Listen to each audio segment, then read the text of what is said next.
So, welcome back to LeadFoot TV. Again. This is Dunk. Hello. You may have seen me before.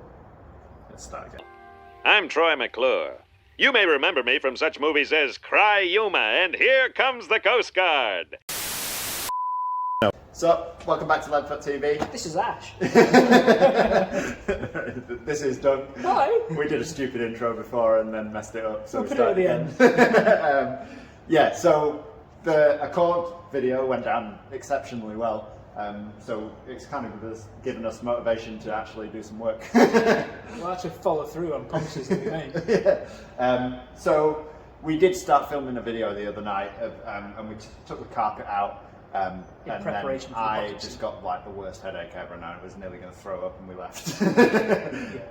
It was like coming on for 1 in the morning. I think Yeah. we were both just at the end of our rope. So Yeah. called it a night. So we were originally going to fit the bucket seat, but then we found out that the mounts that we've got are going to make the seat fit too far forward for my legs. Yeah. So we need to look at options of what we can do with the seat so that Whether Dunk can drive it as well as Because me. they're adjustable ones, so the side mounts are welded onto the runners. But the outside one is welded at a bit of a step to be narrower, so whether or not we can cut that and re-weld it to be wider, so that it'll fit in. Yeah, or if we just get rid of the runners altogether and mount it through the floor, and we just have to unbolt it every time we want to swap over. Which is a major drama, but it's something we'd like to avoid. Yeah. So we're going to leave that for a little bit. And the reason we took the carpet out is because these cars suffer really badly from the bulkhead rotting right behind like where the brake pedal and the throttle pedal are. Yeah. As you saw in the last video, it's got a little bit of that, but it's not too horrendous. Yeah. So it should be a fairly simple patch job. Yeah. So we'll look into starting to repair that today. Yeah. So what we're going to do, we're going to make a start at fixing all the bulkhead rot, because it seems like the most logical place to start, because we're going to want to get it MOT'd so that we can drive it to the track. Yeah. So we're going to take the brake master cylinder out, the induction kit and everything, and basically just clear the way so that we can weld and cut out all the rot Without setting the whole car on fire. without setting everything on fire. So it's kind of starting to kill two birds with one stone as well, because one of the other main jobs that we want to do is to do a bit of a brake refresh on it as well. Yeah. So taking that master cylinder out, we'll need to drain all the brake fluid out, so that starts that job as well. So it's a bit of a double whammy. Yeah. We'll start by showing you the rot. So on the Accord Type R, basically what happens is a lot of them just end up going for scrap because the bulkheads rot and people just can't be bothered welding them. So the first thing we did was take the carpet out of the car so that we could get a good look at the floor and the bulkhead, because obviously, like we mentioned in the last video, the car's been sat for a few years. So the first thing was basically checking the condition of it and making sure that it was going to be an all right chassis to use, because I have seen pictures of somewhere the floor is just completely missing on them. So we do have a slightly soft patch over on the driver's side, underneath where the passenger seat would be going. So I do need to investigate that a little bit, but it doesn't look like it's fully coming through yet, so it might not be too bad. So under here is where it goes. You can see up there, this is the worst bit of it really. I did manage to poke a hole through there. You can probably see. We did make a joke about this being like the MX-5 when I put my finger through. But yeah, it doesn't look too bad. So what we're going to do, we're going to strip the pedal, the brake booster off, just so that we can see everything behind here. And then the other bit is here, just behind the clutch pedal. So where this cable comes through, it's getting a bit soft around here. So we need to have a look whether we're going to cut that out, or if we just clean it up and coat it just to keep it lasting a bit longer. It doesn't feel as soft, it's just it's all just starting to bubble through and the paint's getting a bit flaky. And then there is a tiny bit here which I think we'll probably get away with for now. We'll maybe repair it later on down the line, but it's just starting to rot through there, so we might just clean that up and coat it up just to stop it rotting anymore. Basically that is all the rot. The main bit to sort is obviously this bit near the throttle pedal that's gone all the way through. So we're going to strip everything from the engine bay side so we can see the back of everything, and just really to make sure we don't set anything on fire. So we've got the brake booster here and the master cylinder. We're going to take all that off. We're going to drain all the fluid out from one of the lines on the brakes first. So we'll take whip a wheel off, drain all the fluid out, and then we'll take the master cylinder off. And to make it easier, I think we'll probably get rid of this part of the chassis brace as well. So we've got 2 bolts here and then one just in front of the wiper motor there. yeah, So we'll whip that off as well, just to make getting the master cylinder yeah. out. So yeah, we're going to take the induction kit, booster, and then that'll just give us like a good channel in. good area to get the welder in. So yeah, let's crack on and get it off. So once again, we've managed to get a car that doesn't have a locking wheel nut. Yeah, we should probably invest in the locking wheel nut removal tool. Yeah, between the Volvo and this, I think it's about time. Yeah. So we've tried a couple of different solutions that didn't work, because this has got a pretty funky style locking wheel nut. So now what we're going to do is basically weld a nut onto the end of it and pull it off with that. So yeah, I'm going to weld that to the end, and then hopefully will give us enough to get it off if it's not too tight anyway, and depending on how good my welding is. Better than me!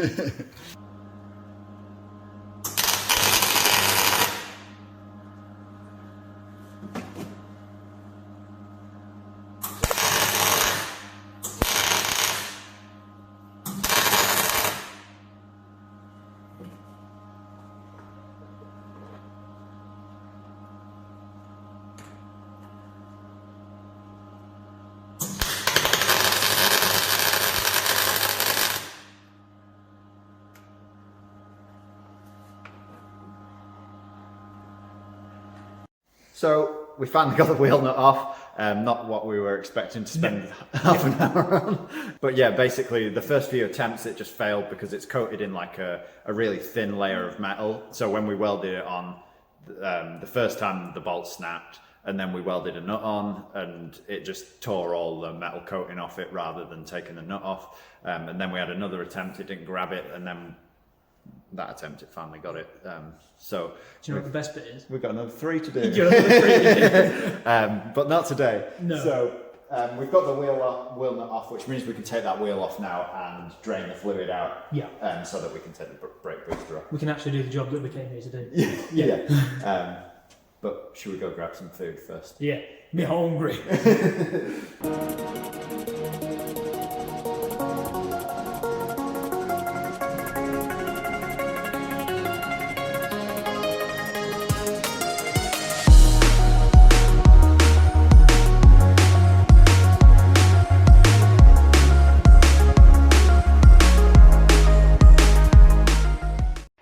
That looks comfy.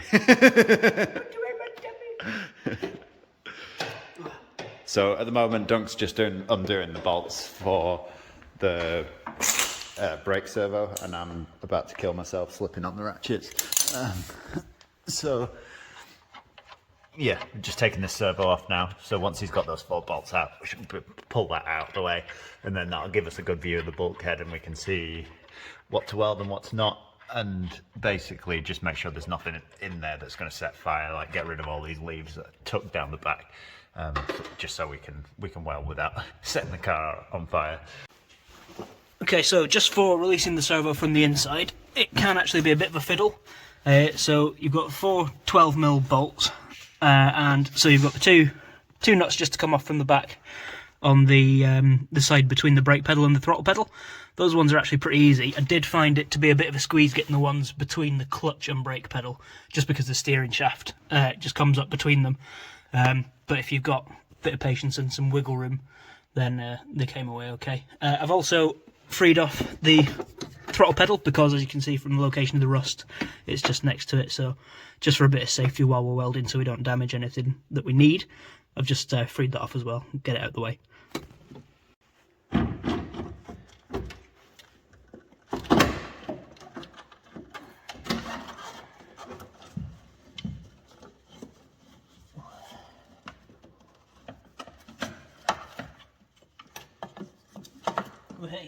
Sick. Other than those 4 nuts holding it in, there is a pin that holds this piece to the top of the brake pedal. It's hard to see in the car because the steering column runs right in front of it, but basically it's just held in by this pin that goes through the top of the brake pedal, and there's a hole in the brake pedal, and basically the pin goes through here, through the brake pedal, and then there's a split pin on the other side holding it in. So you just need to take that split pin out and it'll just push straight out. So we've got that out, which gives us a nice view of the bulkhead. And our rusty patch. Yeah. So it's not actually too bad where the servo is, but down here to the side, there's a big hole you can see right down here. It's a bit of an awkward place to weld. Yeah, we just make sure we clean all the shit out from behind the back of it, and then nothing sets on fire, basically. Just noticed while we're there, further over to the right. Yeah, down here. Yeah, I saw that from the inside. I think we'll probably get away with cleaning that up for now. Yeah. We'll just concentrate on this bit that's got a hole in for it. If we ever come to taking the engine out of this car, we can always sort it then. Yeah, I think that's what I was thinking. Is the engine will probably come out at some point. So, so yeah, because Jake said when we bought it that it does burn a bit of oil. So at some point it might come out. When it fully gives up. So we did make some progress on the Accord, not quite as much as we were hoping. So we were hoping to basically get it to the point where next time we go down, we were ready to weld. So like cut all the rot out and prep all the plates and stuff that we need to put in. But that didn't work out because we spent so much time getting the locking wheel nut off. We've probably spent like 40 minutes trying to get it off because it just it wouldn't grab. But yeah, we got it off now. So next time we go down, we'll be able to prep the plates and start welding the plates in.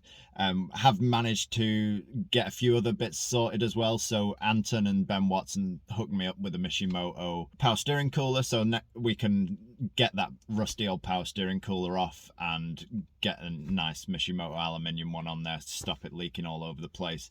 And while we had the intake pipe off, I noticed that some of the vacuum lines going to the idle control valve were missing, so we can sort that erratic idle out as well, so it'll idle nicely. I thought it was going to be a dirty control valve, but I think there's no pipes going to it, so there's a good chance it's just because there's no vacuum going to it, so it can't work properly.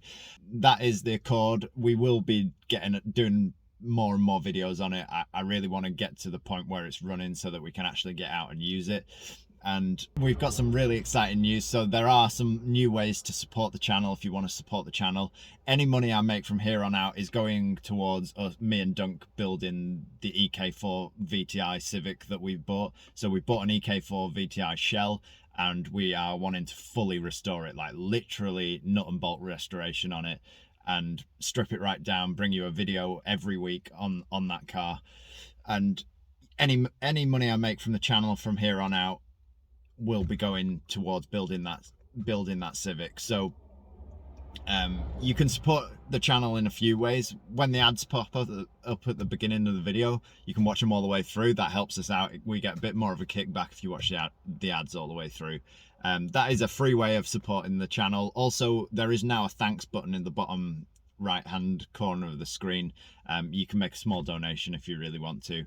And the coolest way that you can support the channel is by heading over to Status Error. So you probably noticed in the video that me and Dunk were both wearing Status Error hoodies, and all the banners around the garage are Status Error.